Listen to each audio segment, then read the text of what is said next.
Hello and welcome to Byju's Exam Prep IAS. Welcome to the daily quiz discussion for the 17th of August 2022. Before we begin, a gentle reminder that Byju's Exam Prep IAS is now on Telegram. Join the group now to get regular update on all our initiatives. You can scan the QR code given here or alternatively you can find the link in the description box below. Join now. Beginning with the first question of the day. It reads, consider the following statements about petroleum coke, also called pet coke. There are three question statements given here. The first one reads, it is solid fuel obtained during the drilling process of crude oil. The second statement reads, it has a higher calorific value than coal. The third statement reads, having higher sulfur content, its sulfur dioxide emission is higher as compared to coal. Which of the above statements is or are correct? Please have a look at the options given. What is the context? This article from today's The Hindu takes note of Indian companies importing significant volumes of petroleum coke from Venezuela. This is in a bid to overcome the challenges posed by the global surge in coal prices. Please note, pet coke is used as a source of energy and carbon for various industrial applications. Pet coke is used as a substitute for coal in these industries as it has a higher heat content than coal. When I mean heat content, I mean calorific value. It is used as a fuel in cement kiln and electrical power plants, and it is used as a source of carbon in the graphite electrode manufacturing industry. With this understanding, let's come back to the question. Consider the first statement. This statement is wrong. Why? Because this fuel, pet coke, is not obtained during the drilling process of crude oil, but it is obtained during a process termed cracking process. Now, what is this cracking process? It is a thermo-based chemical engineering process that splits long chain of hydrocarbons of the petroleum into shorter chains. This is after the crude oil undergoes distillation to yield products such as gasoline, diesel, jet fuel, lubricating oils, and waxes. After all these products have been created, a residual crude is made to undergo cracking to produce the pet coke. So, it is the cracking process that yields pet coke. From our previous discussion, it is clear that the second statement is correct. Why? Because pet coke indeed has higher calorific value than coal. Consider the third statement. This statement is correct and this is one of the major drawbacks of pet coke. And hence their use in India is regulated to some extent.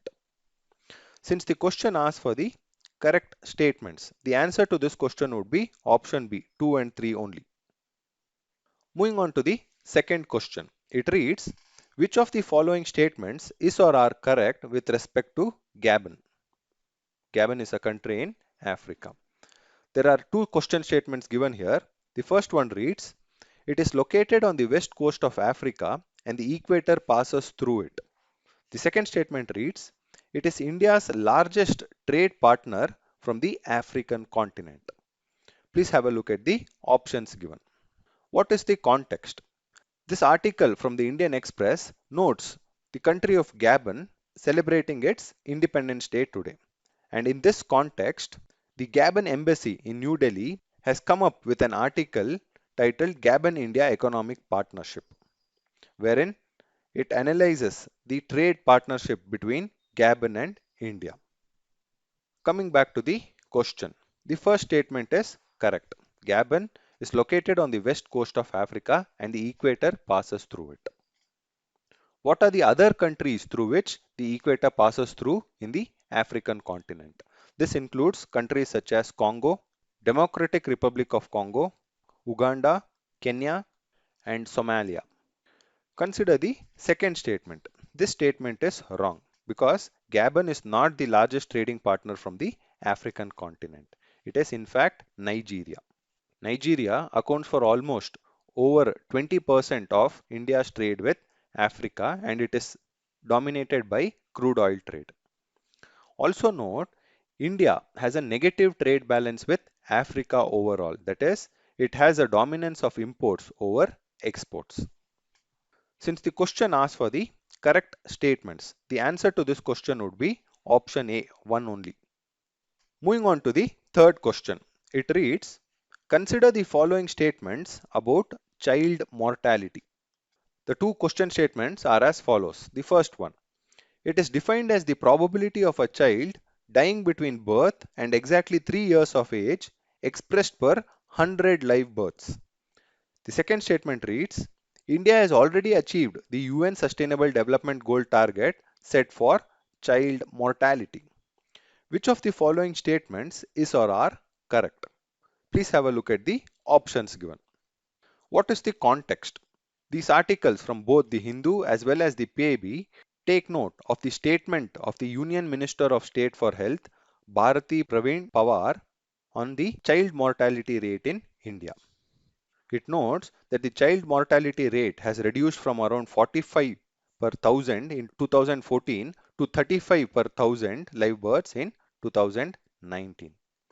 This was noted at the virtual launch of the Palan 1000, a national campaign and parenting app launch.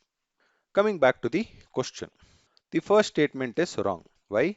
Because the actual definition of child mortality is it is defined as the probability of a child dying between birth and exactly 5 years of age and not 3. And it is expressed per 1000 live births and not 100.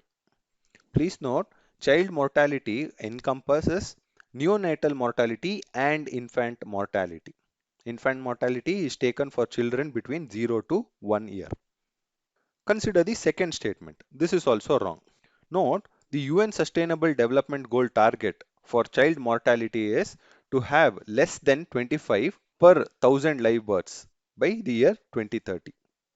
Whereas India's national average, as discussed in the article, is around 35.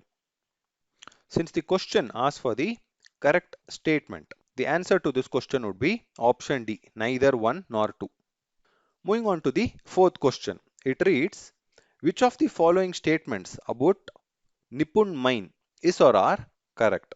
There are two question statements given here. The first one, these are anti-tank mines, and the second one, these have been procured from Israel on a technology transfer agreement. Please have a look at the options given.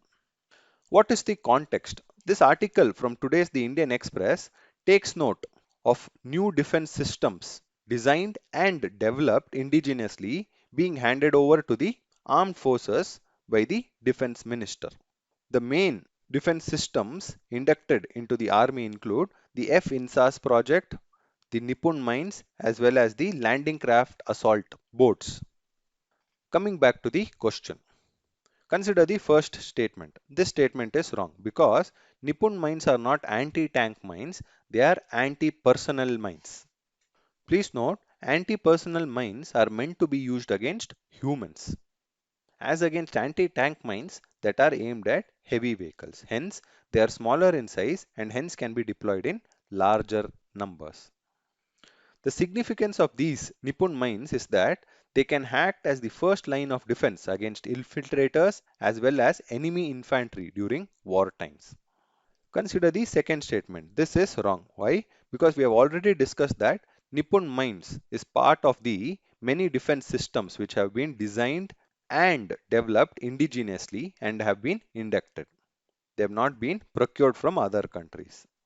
In this case, the Nipun mines have been developed with the efforts of Armament Research and Development Establishment, which is a Pune-based DRDO facility, along with collaboration with the Indian industry. Since the question asks for the correct statements, the answer to this would be option D, neither 1 nor 2. Moving on to the last question of the day. This is a question from the 2019 UPSC prelims paper. The question reads, consider the following statements. A digital signature is 1. An electronic record that identifies the certifying authority issuing it.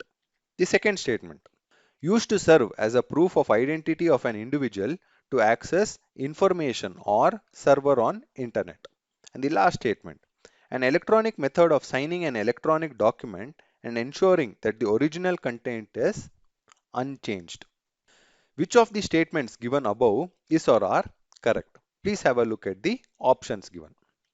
Note, a digital signature is an electronic signature that ensures that an electronic document is authentic. These digital signatures are easily transportable and still cannot be imitated by someone else. That is the unique feature of a digital signature. The first statement does not define a digital signature. It in fact better defines what we call a digital certificate.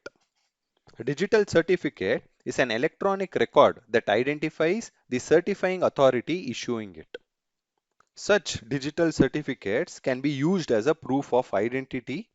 So, the first two statements are not relevant for digital signature. They are more relevant for something like a digital certificate. The third statement is relevant for defining a digital signature as we discussed previously.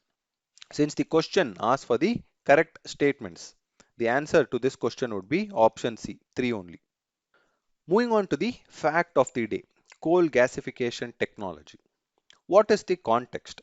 This article from the PIB takes note of Dr. Mansukh Mandavia, the Minister of Chemicals and Fertilizers, reviewing the progress of the Talchars Fertilizer Limited plant being set up to manufacture urea based on coal gasification technology. In this context, let us understand a few basic aspects related to coal gasification. Now, what do we mean by coal gasification first? Coal gasification is the process of producing syngas. Now, what is syngas? Syngas is a mixture comprising of gases such as carbon monoxide, hydrogen, carbon dioxide, methane, and water vapor. Now, how do we produce this syngas? It is produced from the inputs like coal and water and air. This process of conversion of coal into syngas is called coal gasification. Now let's understand the process in detail. What happens during gasification is that the coal is blown through with oxygen and steam in the form of water vapor while also being heated. In this case, the coal undergoes partial oxidation and produces syngas. In the case of use of coal gasification technology in the production of urea, the hydrogen produced in the syngas is used for making ammonia, which in turn is used in the making of urea. So these are the steps involved in the manufacture of urea based on coal gasification technology. This is all we have for today's discussion. If you are liking our initiatives, please do like, share, comment and subscribe. Thank you for being with us.